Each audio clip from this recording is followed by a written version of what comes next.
হিমন্ত বিশ্ব শৰ্মা নিজে এজন চোৰ, ঠিক একেদৰে তেওঁৰ সেই চোৰৰ প্ৰকৃতি নেৰি পেলাই ৰাতি চোৰৰ নিচিনাকৈ অন্ধকাৰৰ সুযোগ লৈ পেলাই হিমন্ত বিশ্ব শৰ্মাই এখন সংবাদমেল আয়োজন কৰিলে আৰু সেই সংবাদমেলখনত তেওঁ কিছুমান প্ৰলাপ বকিলে। হিমন্ত বিশ্ব শৰ্মা আমি জানো যে তেওঁ ব্যক্তিজন সন্মানৰ নহয়, যোগ্য নহয়, তেওঁৰ কোনো ধৰণৰ মান নাই, তেওঁৰ কোনো ধৰণৰ গৰিমা নাই। সংবিধানৰ ঊৰ্ধত নেকি হিমন্ত বিশ্ব শৰ্মা, মাননীয় হিমন্ত বিশ্ব শৰ্মা সংবিধানৰ ঊৰ্ধত নেকি? মুখ্যমন্ত্ৰী হিমন্ত বিশ্ব শৰ্মাই এখন সংবাদমেল আয়োজন কৰিলে আৰু সেই সংবাদমেলখনত তেওঁ কিছুমান প্ৰলাপ বকিলে। হিমন্ত বিশ্ব শৰ্মা আমি জানো যে তেওঁ ব্যক্তিজন সন্মানৰ নহয়, যোগ্য নহয়, তেওঁৰ কোনো ধৰণৰ মান নাই, তেওঁৰ কোনো ধৰণৰ গৰিমা নাই। কিন্তু হিমন্ত বিশ্ব শৰ্মাই যিখন আসনত বহি আছে মুখ্যমন্ত্ৰীৰ পদটো, সেই মুখ্যমন্ত্ৰীৰ পদটোৰ এটা নিৰ্দিষ্ট গৰিমা আছে, নিৰ্দিষ্ট মান আছে আৰু নিৰ্দিষ্ট সন্মান আছে। কিন্তু তেওঁ সেই মুখ্যমন্ত্ৰীৰ আসনখনক অপমান কৰিলে। আৰু হিমন্ত বিশ্ব শৰ্মাই কালি কিছুমান অবান্তৰ কথা ক'লে, SFIক লক্ষ্য কৰি লৈ পেলাই আমাৰ যিটো বাক স্বাধীনতা, আমাৰ যিটো গণতান্ত্ৰিক অধিকাৰ, সেই অধিকাৰক কুঠাৰঘাত কৰি ভৰিৰে গচকি তেওঁ কিছুমান অবান্তৰ কথা কৈছে, প্ৰলাপ বকিছে। যে বাবা তুমি না আঁকিবা, পুলিচে তেওঁ কি কৈছিল ষ্টেটমেণ্ট ল'ব, তেওঁ কোন হয় ফটো আঁকিব। গতিকে মই সব ডিচিক অৰ্ডাৰ দি দিছো, সব SPক অৰ্ডাৰ দি দিছো, এই পাৰ্টিটোৱে যদি ফ্লাইঅভাৰত ফটো উঠে দে উইল বি এৰেষ্টেড। কোন হয়? অসমত যদি বিপ্লৱী বুলি ফটো আঁকে তে পৰেশ বৰুৱাৰ আঁকক। যদিও প্ৰলাপৰ কোনো ধৰণৰ প্ৰত্যুত্তৰ নাথাকে, কিন্তু তথাপিতো আমি জানো যে হিমন্ত বিশ্ব শৰ্মা আৰু হিমন্ত বিশ্ব শৰ্মাৰ কথা এই দুইটা আমাৰ অসমৰ যিটো শিল্প বা অসমৰ যি শিল্পীসকলৰ শিল্প স্বাধীনতা, আমাৰ যি গণতান্ত্ৰিক প্ৰমূল্য, সাংবিধানিক প্ৰমূল্য বা আমাৰ অসমখনৰ যি সমন্বয়ৰ যিখন সমাজ, সেই সমাজখনৰ কাৰণে এটা ভাইৰাছ, আৰু ভাইৰাছৰ চিকিৎসা কৰাটো অত্যন্ত জৰুৰী হৈ পৰে। আৰু সেইকাৰণে আজি মই অস্ত্ৰোপচাৰ কৰিবলৈ এই সংবাদমেলখনৰ আয়োজন কৰিছোঁ। যিদৰে হিমন্ত বিশ্ব শৰ্মা নিজে এজন চোৰ, ঠিক একেদৰে তেওঁৰ সেই চোৰৰ প্ৰকৃতি নেৰি পেলাই ৰাতি চোৰৰ নিচিনাকৈ অন্ধকাৰৰ সুযোগ লৈ পেলাই দীঘলী পুখুৰী গছকেইজোপা কাটি দিলে। আৰু আপোনালোক সকলোৱে জানে যে তেওঁ অতি মুখ চহকী এজন মুখ্যমন্ত্ৰী। তেওঁ তাৰপিছত কৈছিল যে আমি স্থানান্তৰ কৰিম গছৰ। আৰু আজি সংবাদ মাধ্যমত কি প্ৰকাশ পাইছে যে হস্তান্তৰ কৰা, স্থানান্তৰ কৰা দীঘলী পুখুৰী গছৰ এজোপা গছো বাচি নাথাকিল। তাৰ কাৰণে আমি SFI প্ৰতিবাদ কৰিছিলোঁ। প্ৰথম গছ কিয় কাটিছে বুলি তেওঁলোকে আন্দোলন কৰে, এই একেটা গ্ৰুপ। আৰু যেতিয়া ফ্লাইঅভাৰখন হৈ যায় তেওঁলোকক ফ্ৰীত ফটো আঁকিব দিব লাগে যাতে তেওঁলোকৰ পাব্লিচিটি হয়। উল্লেখযোগ্য কথাটো হৈছে প্ৰাণৰ শিল্পী আমাৰ জুবিন গাৰ্গো সেই প্ৰতিবাদত আছিল। তেওঁ তাত প্ৰতিবাদত থাকি দীঘলী পুখুৰী গছ কেইজোপা, আমাৰ মতটো আমি ক'ব বিচাৰিছোঁ যে আমি উন্নয়নৰ বিৰোধী নহয়, আমি কোনো ধৰণৰ উন্নয়নৰ প্ৰকল্পৰ বিৰোধী নহয়। কিন্তু সেই উন্নয়ন কাৰ বাবে? কেৱল মাত্ৰ 1% কাৰণে সেই উন্নয়ন নেকি? কেৱল মাত্ৰ আদানী, আম্বানী আৰু হিমন্ত বিশ্ব শৰ্মাৰ পত্নী ৰিণিকী ভূঞাৰ কাৰণে সেই উন্নয়ন নেকি? সেই উন্নয়নত আমাৰ দৰে সাধাৰণ জনসাধাৰণ আছেনে নাই? আৰু দ্বিতীয় কথাটো হৈছে যে আমি বহনক্ষম উন্নয়নৰ কথা কওঁ, আমি বহনক্ষম উন্নয়নৰ কথা কৈছিলোঁ, আমি সুপৰিকল্পিত নগৰ উন্নয়নৰ কথা কৈছিলোঁ। আৰু যেতিয়া গছ গছনি তহিলং কৰিছিল তেতিয়া জুবিন গাৰ্গ, প্ৰাণৰ শিল্পী জুবিন গাৰ্গে কি কৈছিল? যে গছ নাকাটিবা, নেপায়।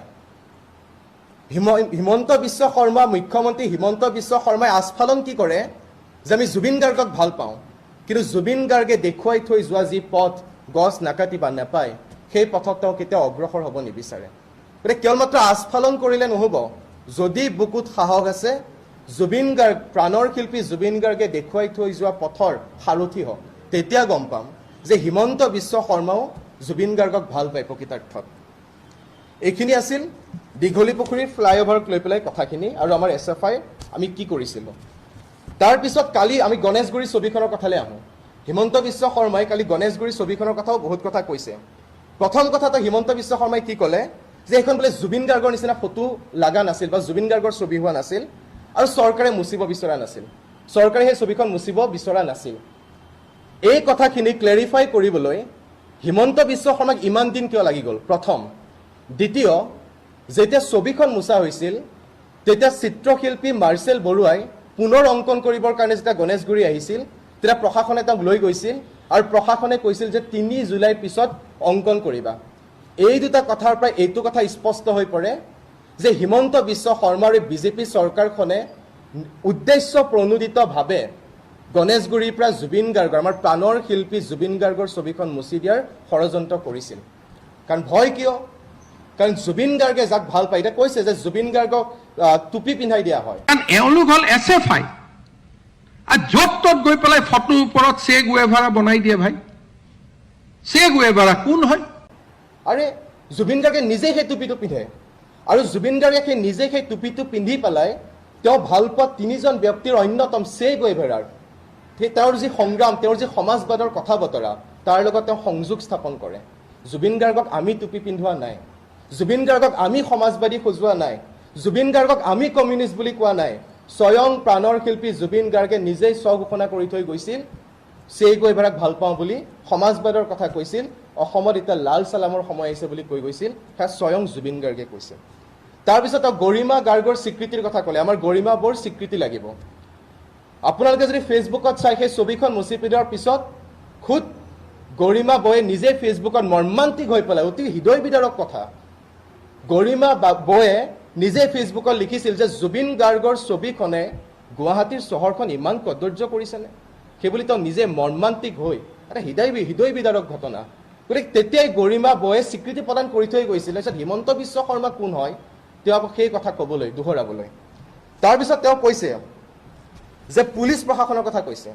চিত্ৰশিল্পী মাৰ্চেল বৰুৱাক আটক কৰি পেলাই মানে লৈ গৈ পেলাই পুলিচে বোলে কৈছে তুমি অকণমান ৰৈ দিয়া, আমি ভাল আৰ্টিষ্টৰ দৰে ছবি অঁকাম।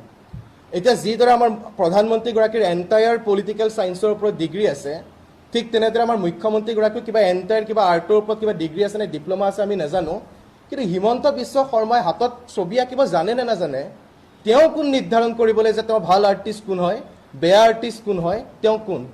আৰু পুলিচ প্ৰশাসনক লগাইছে বোলে, পুলিচ প্ৰশাসনে কৈছে আমি ভাল আৰ্টিষ্টক লগাম। ঘটনা কি ঘটি আছে? যোৱা 10টা বছৰত 2 লাখতকৈ অধিক নাৰীৰ বিৰুদ্ধে অপৰাধজনিত ঘটনা সংঘটিত হৈ আছে। পুলিচ প্ৰশাসনে সেইবিলাক বিষয়ত মনোযোগ দিব লাগে নে ভাল আৰ্টিষ্ট কোন বেয়া আৰ্টিষ্ট কোন সেয়া নিৰ্ধাৰণ কৰিব লাগে? সংবিধানে দিছে নেকি হিমন্ত বিশ্ব শৰ্মাক অধিকাৰ? সংবিধানে দিছে নেকি পুলিচ প্ৰশাসনক অধিকাৰ ভাল আৰ্টিষ্ট কোন হ'ব বেয়া আৰ্টিষ্ট কোন হ'ব? আৰু তাৰপিছত এই যে চিন্তাবিলাক আহে হিমন্ত বিশ্ব শৰ্মাৰ, এইটো আচলতে এটা উৰ্বৰ মস্তিষ্কৰ আচলতে যুগান্তকাৰী আৱিষ্কাৰ হিমন্ত বিশ্ব শৰ্মাই যে পুলিচ প্ৰশাসনে এটা নিৰ্ধাৰণ কৰিব ভাল আৰ্টিষ্ট কোন বেয়া আৰ্টিষ্ট কোন। ইয়াৰ ওপৰত আচলতে এখন গৱেষণা হ'ব লাগে। আৰু হিমন্ত বিশ্ব শৰ্মাই নিজেও কৈছে যে তেওঁ ৰং বোলাব।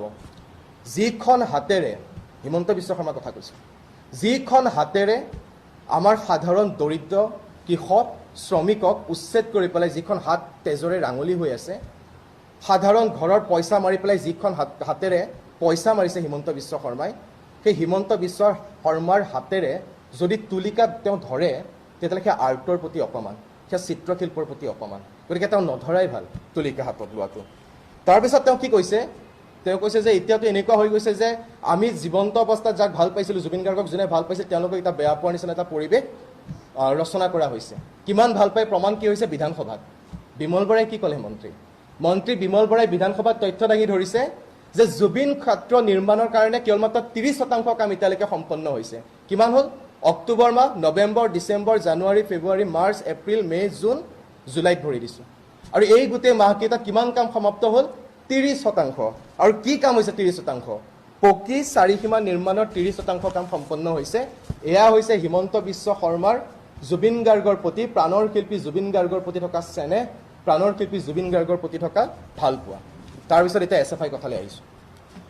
আমাৰ হিমন্ত বিশ্ব শৰ্মাই SPDCক কৈছে বোলে এতিয়া আৰু SFI উৰণ সেতুত ছবি অংকন কৰিব নোৱাৰে, তেওঁ দে উইল বি এৰেষ্টেড, আমাক এৰেষ্ট কৰিব। কাৰণ এওঁলোক হ'ল SFI আৰু য'ত ত'ত গৈ পেলাই ফটোৰ ওপৰত চে গুৱেভাৰা বনাই দিয়ে ভাই। চে গুৱেভাৰা কোন হয়? গতিকে মই চব ডিচিক অৰ্ডাৰ দি দিছোঁ, চব SPক অৰ্ডাৰ দি দিছোঁ, এই পাৰ্টিটোৱে যদি ফ্লাইঅভাৰত ফটো উঠে they will be arrested. Himanta Biswa শৰ্মাৰ ব্যক্তিগত সম্পত্তি নেকি অসমখন? ৰিণিকী ভূঞাৰ ব্যক্তিগত সম্পত্তি নেকি অসমখন? কোনে অধিকাৰ দিছে আমি তাত ছবি অংকন কৰাৰ অধিকাৰ SFI আছে আৰু অংকন কৰি যাব? হিমন্ত বিশ্ব শৰ্মাৰ ব্যক্তিগত সম্পত্তি নহয়, ৰিণিকী ভূঞাৰ ব্যক্তিগত সম্পত্তি নহয়, ইয়াৰ ৰাজহুৱা সম্পদ, আৰু ৰাজহুৱা সম্পদত সকলোৰে অধিকাৰ আছে। আৰু মই কৈছোঁ অকল SFI কিয়, সকলো বিভিন্ন দল সংগঠনে ছবি আঁকক, RSS আহক, RSS আহি পেলাই ছবি আঁকক, কিন্তু জুবিন গাৰ্গৰ ছবি আঁকাৰ সমান্তৰালভাৱে RSS এইটোও লিখক যে মোৰ কোনো জাতি নাই, মোৰ কোনো ধৰ্ম নাই, তেতিয়া মানিম। RSSও আহক, আমিতো আমন্ত্ৰণ জনাইছোঁ, আমি শিল্পৰ স্বাধীনতাক লৈ SFI সক্ৰিয়, যে কোনো দল মত ৰাজনৈতিক আদৰ্শ নিৰ্বিশেষে সকলোৰে অধিকাৰ থাকিব লাগে ছবি অংকন কৰাৰ। গতিকে RSSও আঁকক, খালি জুবিন গাৰ্গৰ সেই প্ৰকৃত আদৰ্শটো তুলিও ধৰক। তাৰপিছত ছবি অঁকাৰ স্বাধীনতা, দেশৰ আইন কানুনৰ ঊৰ্ধত নেকি হিমন্ত বিশ্ব শৰ্মা যে তেওঁ ছবি অঁকাৰ বিৰোধিতা কৰিব? এনেকুৱা লাগি আছে যে মুখ্যমন্ত্ৰীৰ আসনখনত তেওঁ বহি আছে, কিন্তু বাটৰ যে গুণ্ডাবিলাক, বাটৰ যে মাবালীবিলাক য'ত ত'ত মাৰপিট লাগিবলৈ সাজু হৈ থাকে, তেনেকুৱা ধৰণৰ তেওঁৰ ভাষ্য হিমন্ত বিশ্ব শৰ্মাৰ, এনেকুৱা ধৰণৰ ভাষ্য তেওঁ দিয়ে। বাটৰ গুণ্ডা, বাটৰ মাবালীৰ পৰা তেওঁ কোনো পৃথক নহয়, এনেকুৱাই প্ৰমাণ কৰিছে তেওঁ। তাৰপিছত আৰু আটাইতকৈ মৰ্মান্তিক ঘটনাটো কি, যে হিমন্ত বিশ্ব শৰ্মাই এতিয়া কি কৈছে, জুবিন গাৰ্গ, বিদ্ৰোহী শিল্পী জুবিন গাৰ্গৰ প্ৰতিচ্ছবি অংকন কৰিবলৈ এতিয়া হিমন্ত বিশ্ব শৰ্মাৰ অনুমতি ল'ব লাগিব। এনেকুৱা দুৰ্দশা, এনেকুৱা অৱস্থালৈ আমি অসমখন এতিয়া গৈছোঁ যে আমি প্ৰাণৰ শিল্পী জুবিন গাৰ্গৰ ছবি অংকন কৰিবলৈ হিমন্ত বিশ্ব শৰ্মাৰ দৰে ব্যক্তি এজনৰ অনুমতি নলওঁ, আমি আঁকিম। তাৰপিছত মোৰ এই গোটেই কথাখিনিৰ অৰ্থটো কি? গোটেই কথাখিনিৰ অৰ্থটো হৈছে যে হিমন্ত বিশ্ব শৰ্মাই আচলতে জুবিন গাৰ্গক কিয় ইমান ভয় কৰে? এই জুবিন সত্তাটোক লৈ পেলাই আমাৰ হিমন্ত বিশ্ব শৰ্মা ত্ৰাসিত কিয়? কাৰণ জুবিন গাৰ্গে যেতিয়া কয় যে অসমত এতিয়া লাল চালামৰ সময় আহিছে, তেতিয়া চাগে হিমন্ত বিশ্ব শৰ্মাই নিজৰ চকীখনৰ পৰা হাত জাপ মাৰে। যেতিয়া জুবিন গাৰ্গে কয়, নতুন প্ৰজন্মক অনুপ্ৰাণিত কৰে যে সমাজবাদী হ, সমাজবাদৰ কথাত যা, তেতিয়া চাগে তেওঁ ঘূৰাই ঘূৰাই শ্লিপিং টেবলেট খাই পেলাই শুবলৈ বাধ্য হয়। কিহৰ কাৰণে ভয়? কাৰণ হিমন্ত বিশ্ব শৰ্মাৰ যি জনবিৰোধী নীতি, হিমন্ত বিশ্ব শৰ্মাৰ যি ছাত্ৰ সমাজ বিৰোধী নীতি, মহিলা বিৰোধী নীতি, সেই নীতিক প্ৰত্যাহ্বান জনাই সমাজবাদৰ আদৰ্শই, আৰু জুবিন গাৰ্গে সেই সমাজবাদৰ আদৰ্শ পোষকতা কৰিছিল, সেইকাৰণে চাগে জুবিন সত্তাটোলৈ আমাৰ হিমন্ত বিশ্ব শৰ্মাৰ ভয়। তাৰপিছত তেওঁ কি কৈছে, তেওঁ লাষ্টৰ একদম বক্তব্যৰ লাষ্টত তেওঁ কৈছে যে এতিয়া অসমখন SFI খাইছে। মোৰ এনেকুৱা লাগে যে হিমন্ত বিশ্ব শৰ্মা, আমাৰ ৰমাকান্ত দেউৰী, মৰিয়নী ৰূপজ্যোতি কুৰ্মী আৰু আমাৰ জয়ন্ত মল্ল বৰুৱা, এওঁলোকৰ মাজত এটা অঘোষিত কম্পিটিশ্যন হৈছে। অঘোষিত কম্পিটিশ্যনটো কি যে কোনে বেছিকৈ জোক মাৰিব পাৰে, কোনে বেছিকৈ কৌতুক কৰিব পাৰে, কোনে দেশ খাইছে, SFI দেশ খাইছে নেকি, SFI অসমখন খাইছে নেকি? কি ৰিপৰ্ট, তথ্যই কি কয়? তথ্যই কয় যে দেশৰ অষ্টম দৰিদ্ৰ ৰাজ্য হৈছে অসম, হিমন্ত বিশ্ব শৰ্মাৰ মুখ্যমন্ত্ৰিত্ব এয়া। শিক্ষাৰ ক্ষেত্ৰত 28খন ৰাজ্যৰ ভিতৰত আমাৰ স্থান হৈছে অসমৰ 26, স্বাস্থ্যৰ ক্ষেত্ৰত 25, অৰ্থনৈতিক উন্নয়নত 23, ক্ষুধা সূচাংকত 22 গ'ল। আৰু আনিছে দেশ খাইছে বুলি কৈছে, আৰু কা আনিছে হিমন্ত বিশ্ব শৰ্মাই, কা আনিছে বিজেপিয়ে, জাতি লৈ গ'ল, অসমখনক খালে আচলতে বিজেপিয়ে, হিমন্ত বিশ্ব শৰ্মাই কা আনিছে, জাতি গ'ল, মাটি গ'ল, ভেটি গ'ল, গতিকে অসমখনক আচলতে খাইছে কোনে? তাৰপিছত তেওঁ কিন্তু এটা কথা যে হিমন্ত বিশ্ব শৰ্মাৰ কিছুমান বক্তব্যৰ এটা বক্তব্য, যিদৰে হিমন্ত বিশ্ব শৰ্মা নিজে এজন চোৰ, ঠিক একেদৰে তেওঁৰ সেই চোৰৰ প্ৰকৃতি নেৰি পেলাই ৰাতি চোৰৰ নিচিনাকৈ অন্ধকাৰৰ সুযোগ লৈ পেলাই হিমন্ত বিশ্ব শৰ্মাই এখন সংবাদমেল আয়োজন কৰিলে, আৰু সেই সংবাদমেলখনত তেওঁ কিছুমান প্ৰলাপ বকিলে। হিমন্ত বিশ্ব শৰ্মা আমি জানো যে তেওঁ ব্যক্তিজন সন্মানৰ নহয়, যোগ্য নহয়, তেওঁৰ কোনো ধৰণৰ মান নাই, তেওঁৰ কোনো ধৰণৰ গৰিমা নাই। সংবিধানৰ ঊৰ্ধত নেকি হিমন্ত?